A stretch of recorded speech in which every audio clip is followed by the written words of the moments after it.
কোরআন আল্লাহ কিভাবে নবীজির উপর নাজিল করলেন। আল্লাহ বলেন লাউ আনজালনা হাযাল কুরআন, এই কোরআন যদি আমি পাহাড়ের উপরে রাখতাম হাবিব, আপনি দেখতেন লারাইতাহু খাশিয়াম মুতাসাদ্দিআম মিন খাশিয়াতিল্লাহ, এই পাহাড় আমি ক্ষুধার ভয়ে গলে গলে মিসমার হয়ে যাইত। এই কোরআন আল্লাহ পাহাড়ে রাখেন নাই। পৃথিবীর সবচেয়ে বড় পাহাড়ের নাম মাউন্ট এভারেস্ট, উচ্চতা 29,000 ফিট।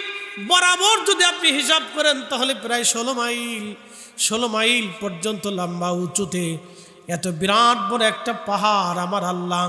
এই পাহাড়ে যদি কোরআন রাখতেন তাহলে এই পাহাড় একবারে গলে গলে মিসমার হয়ে যাইত। পৃথিবীর অন্যতম শ্রেষ্ঠ পাথরের শক্তিশালী পাহাড়ের নাম অহুদ, এই অহুদে যদি আল্লাহ কোরআন রাখতেন তাহলে অহুদ গলে গলে মিসমার হয়ে যাইত।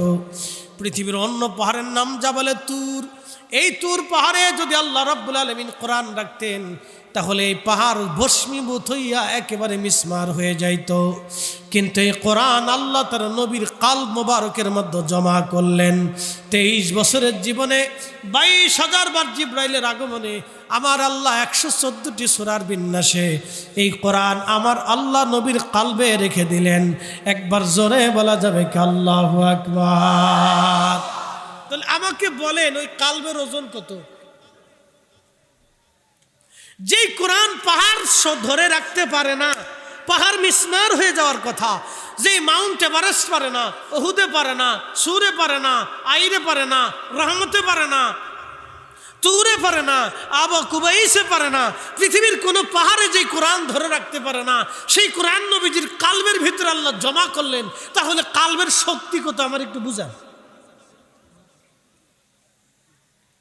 সেই কালবের শক্তি কত? ই আল্লাহ, হিসাব যদি করেন তাহলে আপনার মাথা হেট হয়ে আসবে।